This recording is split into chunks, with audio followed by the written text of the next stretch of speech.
ಮೈಸೂರು ದಸರಾ ಆಚರಣೆಗೆ ಸರ್ಕಾರ ಸಿದ್ಧತೆಯನ್ನು ಮಾಡ್ಕೊಳ್ತಾ ಇದೆ. ಇವತ್ತು ದಸರಾ ಸಿದ್ಧತೆ ಕುರಿತು ಪೂರ್ವಭಾವಿ ಸಭೆಯನ್ನು ಮಾಡಲಾಗುತ್ತೆ. ಸಿಎಂ ಡಿ.ಕೆ. ಶಿವಕುಮಾರ್ ಅವರ ನೇತೃತ್ವದಲ್ಲಿ ದಸರಾ ಪೂರ್ವಭಾವಿ ಸಭೆ ನಡೆಯುತ್ತೆ. ವಿಧಾನಸೌಧದ ಕಾನ್ಫರೆನ್ಸ್ ಹಾಲ್ನಲ್ಲಿ ಈ ಒಂದು ಸಭೆ ನಡೆಯುತ್ತೆ. ಮೈಸೂರು, ಮಂಡ್ಯ, ಚಾಮರಾಜನಗರ, ಕೊಡಗು ಭಾಗದ ಶಾಸಕರು, ಸಂಸದರು ಭಾಗಿಯಾಗ್ತಾರೆ. ರಾಜ್ಯದಲ್ಲಿ ಬರದ ವಾತಾವರಣ ನಿರ್ಮಾಣ ಆಗ್ಬಿಟ್ಟಿದೆ. ಹೀಗಾಗಿ ಅದ್ದೂರಿ ದಸರಾ ಆಚರಣೆಗೆ ಬ್ರೇಕ್ ಬೀಳಬಹುದಾದ ಸಾಧ್ಯತೆ ಇದೆ.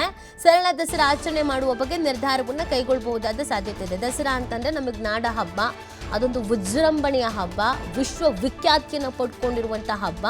ಬಹಳ ಅದ್ದೂರಿಯಾಗಿ ಆಚರಣೆ ಮಾಡೋದು. ಆದರೆ ಕೆಲವು ಸಂದರ್ಭದಲ್ಲಿ ಅಂದರೆ ಬರ ಬಂದಾಗ, ಆಮೇಲೆ ಕೋವಿಡ್ ಸಂದರ್ಭದಲ್ಲಿ, ಕೆಲವೊಂದಷ್ಟು ಸಂದರ್ಭದಲ್ಲಿ ತುಂಬ ಸರಳವಾಗಿ ಆಚರಣೆ ಮಾಡಿರೋ ಉದಾಹರಣೆಗಳು ಈ ಹಿಂದೆನೂ ಕೂಡ ಇದೆ.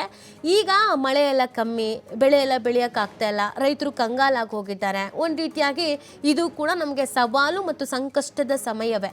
ಹಾಗಾಗಿ ಕೋಟಿ ಕೋಟಿ ಖರ್ಚು ಮಾಡಿ ಬೇಕಾ ಅದ್ದೂರಿಯಾಗಿ ದಸರಾ ಆಚರಣೆ ಮಾಡೋದು?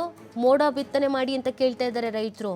ಸೊ ಹಾಗಾಗಿ ಒಂಚೂರು ಸರಳವಾಗಿ ದಸರಾ ಆಚರಣೆಯನ್ನು ಮಾಡೋಣ ಅನ್ನೋದ್ರ ಬಗ್ಗೆ ಇವತ್ತು ಚರ್ಚೆ ಆಗಬಹುದಾದ ಸಾಧ್ಯತೆಗಳಿದೆ. ಗೊತ್ತಿಲ್ಲ, ನೋಡೋಣ ಮೀಟಿಂಗ್ನಲ್ಲಿ ಏನು ಪ್ಲ್ಯಾನ್ ಮಾಡ್ಕೊಳ್ತಾರೆ ಅಂತ. ಇವತ್ತೊಂದು ಪೂರ್ವಭಾವಿ ಸಭೆಯನ್ನು ಇಟ್ಕೊಂಡಿದ್ದಾರೆ.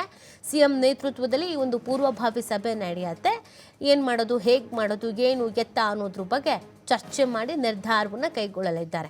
ಬೇರೆ ಎಲ್ಲವೂ ನಾರ್ಮಲ್ ಆಗಿದ್ದಾಗ, ಮಳೆ, ಬೆಳೆ, ಆರೋಗ್ಯ, ಇಡೀ ರಾಜ್ಯ ಬಹಳ ಚೆನ್ನಾಗಿದ್ದಾಗ, ಜನರೆಲ್ಲ ಸಂತಸದಿಂದ ಇದ್ದಾಗ, ಯಾರಿಗೂ ಏನು ಸಮಸ್ಯೆ ಇಲ್ಲದೆ ಇದ್ದಾಗ ಧಾಮ್ ಧೂಮ್ ಅಂತ ಅದ್ದೂರಿಯಾಗಿ ದಸರಾ ಆಚರಣೆ ಮಾಡೋದು. ಯಾಕಂದರೆ ಇದು ನಮ್ಮ ನಾಡ ಹಬ್ಬ, ಸಾಂಸ್ಕೃತಿಕ ಹಬ್ಬ, ವಿಶ್ವವಿಖ್ಯಾತಿಯನ್ನು ಪಡ್ಕೊಂಡಿರುವ ಹಬ್ಬ. ಆ ಕಾರಣಕ್ಕಾಗಿ ಆದರೆ ಕೆಲವೊಂದಷ್ಟು ಪರಿಸ್ಥಿತಿಗೆ ಅನುಗುಣವಾಗಿ ನಾವು ನಿರ್ಧಾರಗಳನ್ನು ಕೈಗೊಳ್ಳಬೇಕಾಗತ್ತಲ್ಲ. ಹಾಗಾಗಿ ಸರಳ ಅಂತ ನಿರ್ಧಾರವನ್ನು ಕೈಗೊಳ್ಳಬಹುದಾದ ಸಾಧ್ಯತೆ ಇದೆ.